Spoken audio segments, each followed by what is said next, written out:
السلام عليكم ورحمة الله وبركاته. ازيكم حبايبي؟ عاملين ايه؟ يا رب تكونوا بخير. فيديو جديد ويوم جديد، يوم كله خير وبركة وطاقة ونشاط. نبدأ اليوم بتاعنا ونصلي على النبي.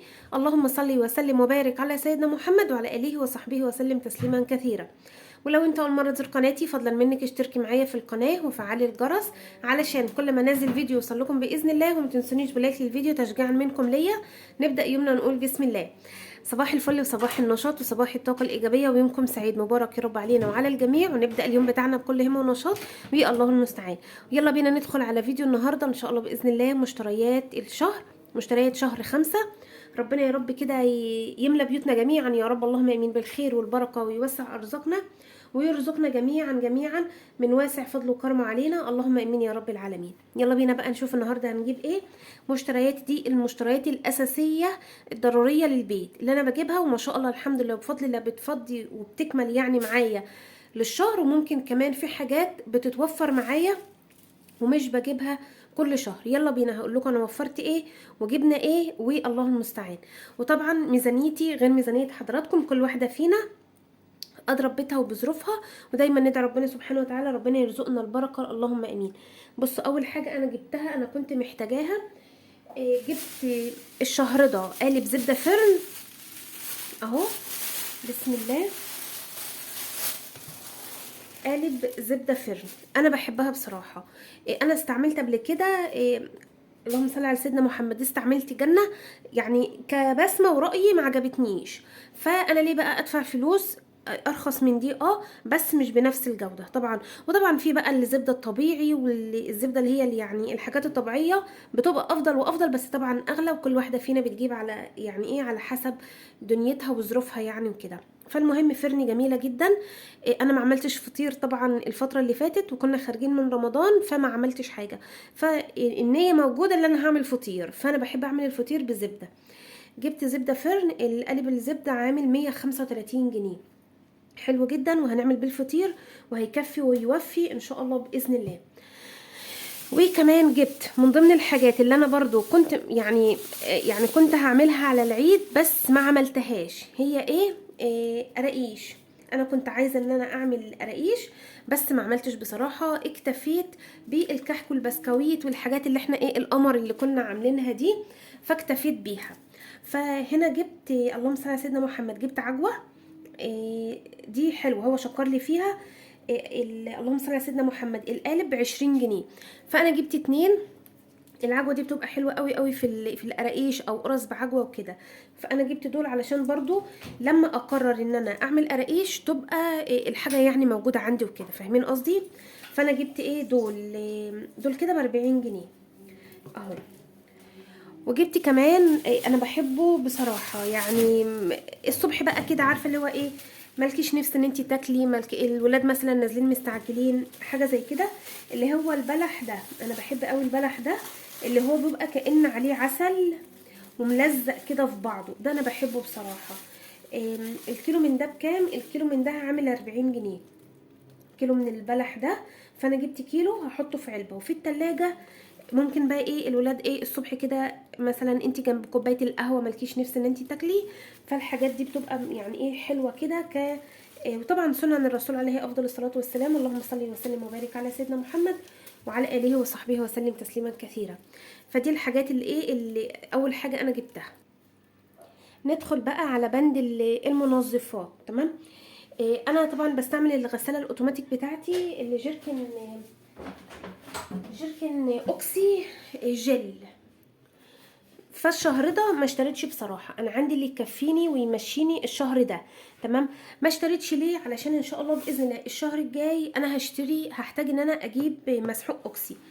فبالتالي وكمان بصوا بقى، انا بقى دايما ماشيه بالخطه ايه اللي هو ايه، ما اجيبش الجركين الاتنين في شهر واحد، علشان خاطر إيه هيبقى مثلا ايه يقطع مبلغ، يبقى مبلغ كبير.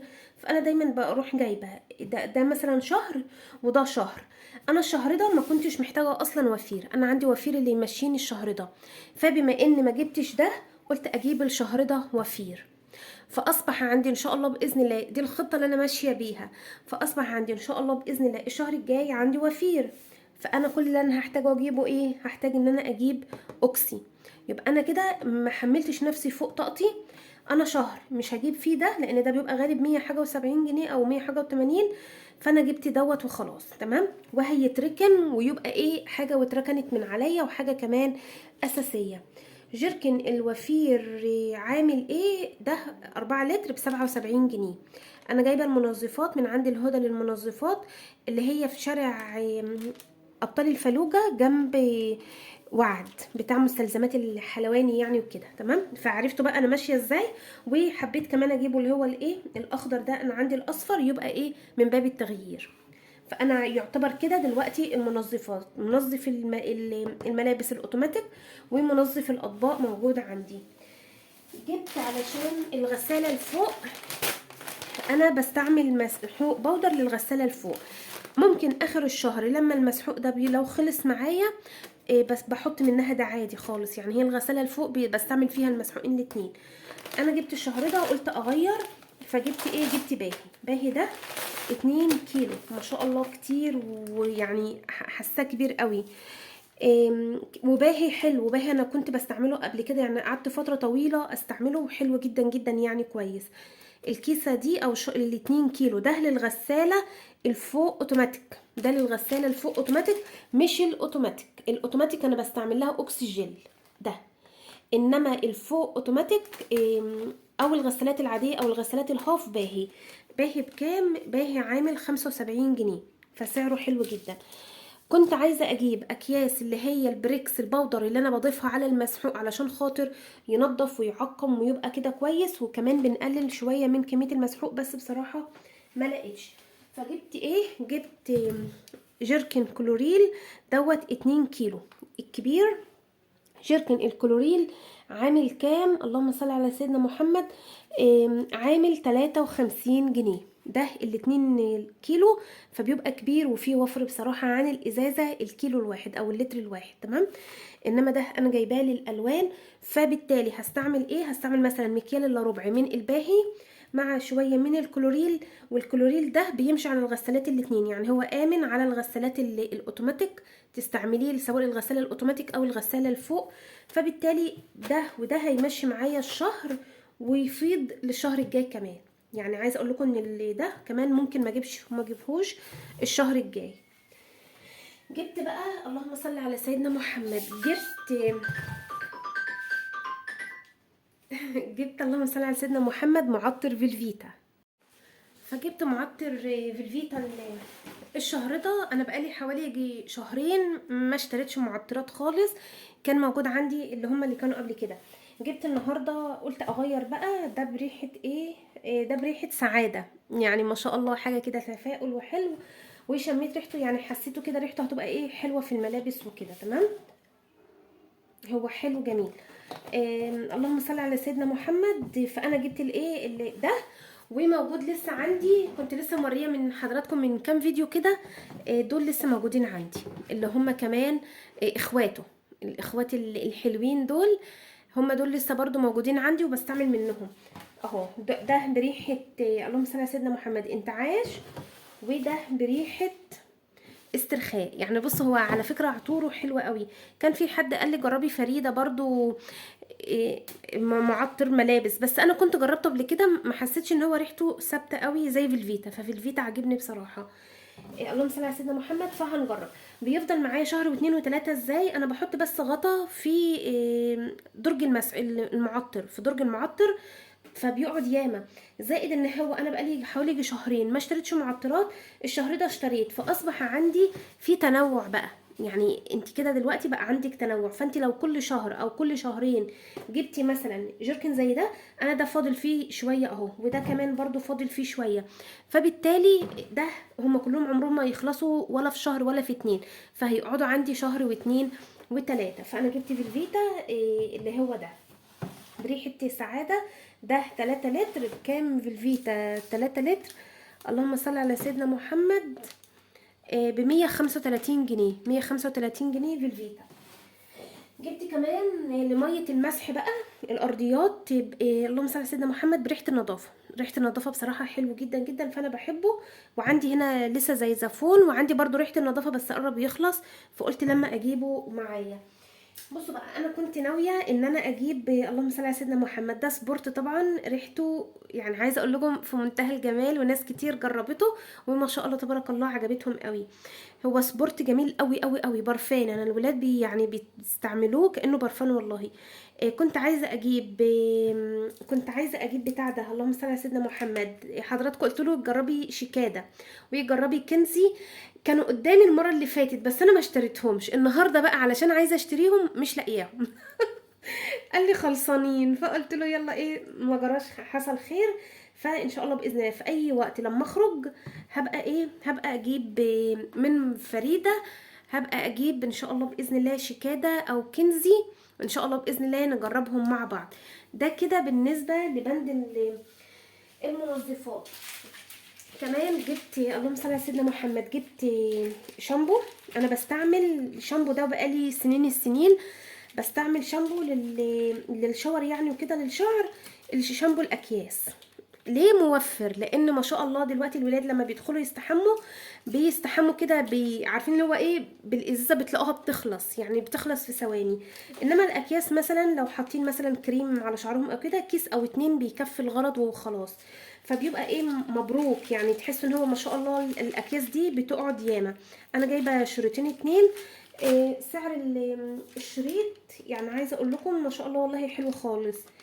اللهم صل على سيدنا محمد، ده فيه 10 ب8 جنيه ونص. طبعا انا جايبه من محل جمله اهو، الهدى للمنظفات.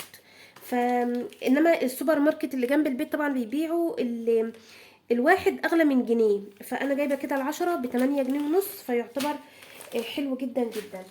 فاللهم صل على سيدنا محمد. فهي دي كده المنظفات اللي انا جبتها، اللي انا كنت محتاجاها للبيت، والحمد لله بيفضلوا عندي الشهر ويكفي ويوفي.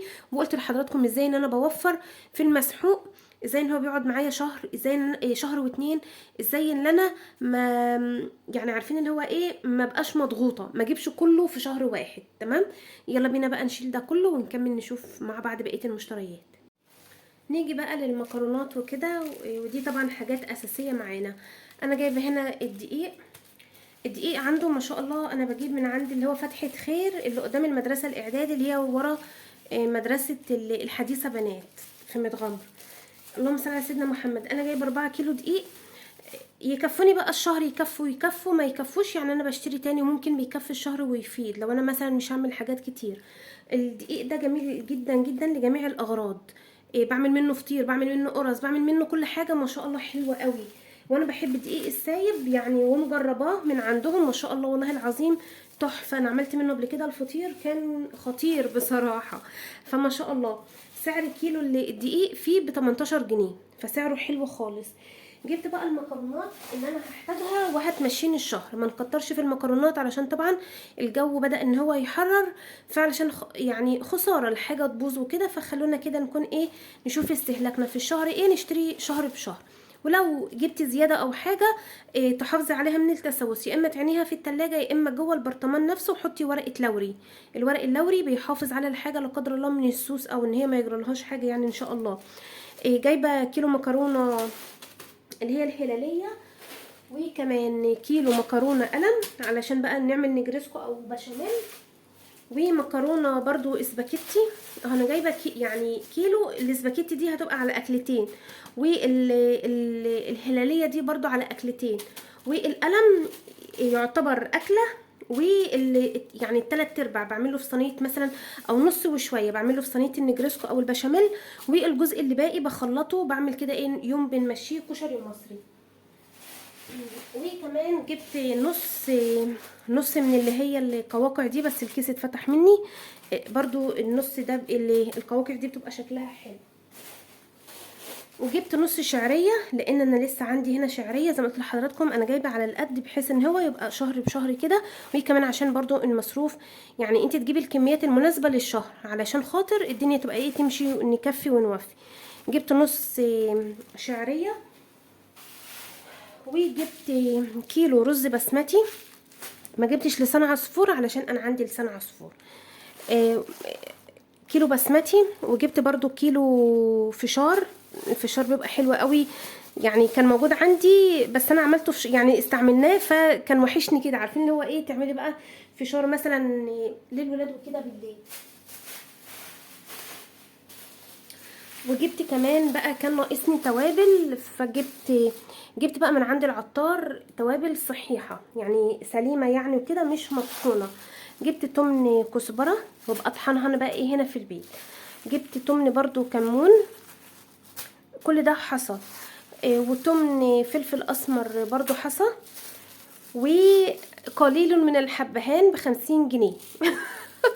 والله العظيم يعني الشوية دول كده بصوا، هو مش عارفة مكبر الكيس ليه، اهو هما الشوية دول قليل من الحبهان ب50 جنيه.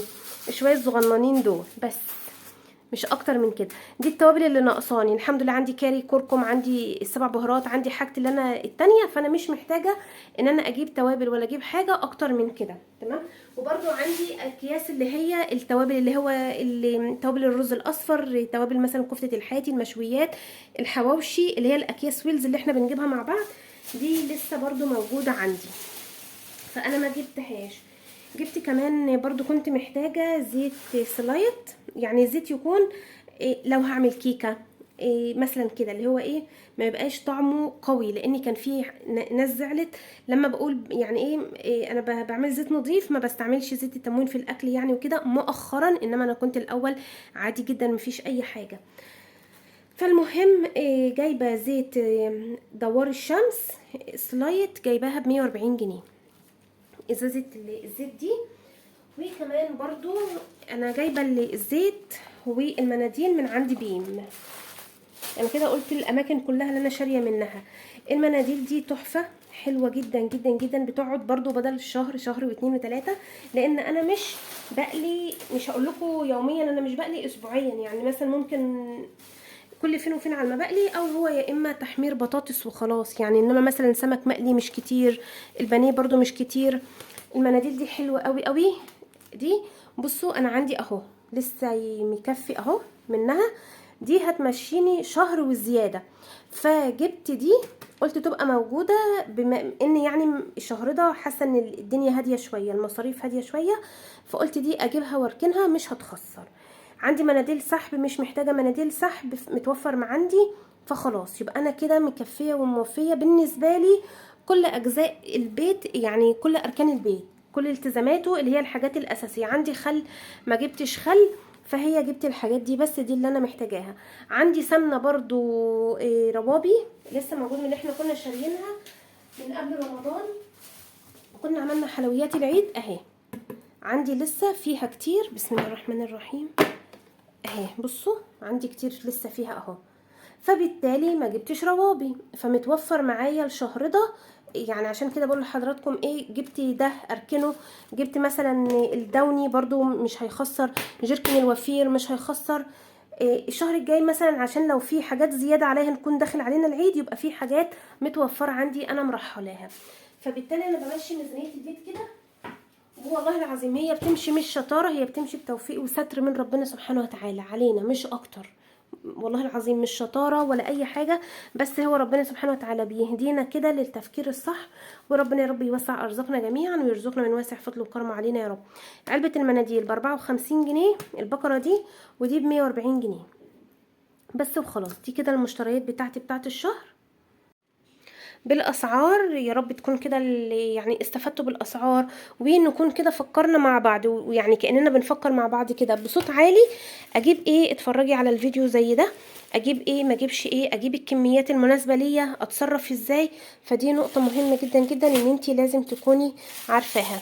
وقليل من الحبهان ب50 جنيه، هما دول الحاجات اللي انا عايزاها. عندي ورق لوري ما جبتش ورق لوري. كل عام وحضراتكم بألف خير، وربنا يا رب يملى بيوتنا جميعا بالخير والبركه، اللهم امين يا رب العالمين. فلفل اسمر اهو جايباها حصى، والكزبره حصى، والكمون حصى، نبقى نطحنهم مع بعض ان شاء الله باذن الله. وربنا يا رب يوسع ارزاقنا ويرزقنا من واسع فضله وكرمه علينا، اللهم امين يا رب العالمين. بحبكم جدا في الله. لو عجبكم الفيديو وصلت لحد هنا فضلا منك يلا حطي لي لايك للفيديو واشتراك في القناه لو انت لسه ما اشتركتيش. اشوفكم على خير فيديو جديد. السلام عليكم ورحمه الله وبركاته. كيلو الرز ب70 جنيه عشان مش عارفه قلت سعره ولا لا. كيلو الرز سعره 70 جنيه. المكرونه انا ما قلتش سعرها، المكرونه كلها سواء المكرونه القلم او دي او اللي يعني كل الانواع، حتى كمان الشعريه ب 22 جنيه. الشعريه، لان الشعريه تعتبر من المكرونات. الشعريه والسباكيتي والقلم والهلاليه والقواقع دي ب 22 جنيه كيلو المكرونه، الكيلو الواحد. وهنا الدقيق ب 18. وبقى تمن والكيلو اللي ذره الفشار ب 36 او ب 38 حاجه زي كده. وهنا بقى انا جايبه تمن كزبره، تمن فلفل، تمن كمون، تمن لا مش تمن 50 50 ده، ودي ب 135 جنيه. بس كده عشان ايه، وانا لسه فاكره الاسعار. بحبكم جدا في الله، اشوفكم على خير فيديو جديد. هتوحشوني جدا، والسلام عليكم ورحمه الله وبركاته.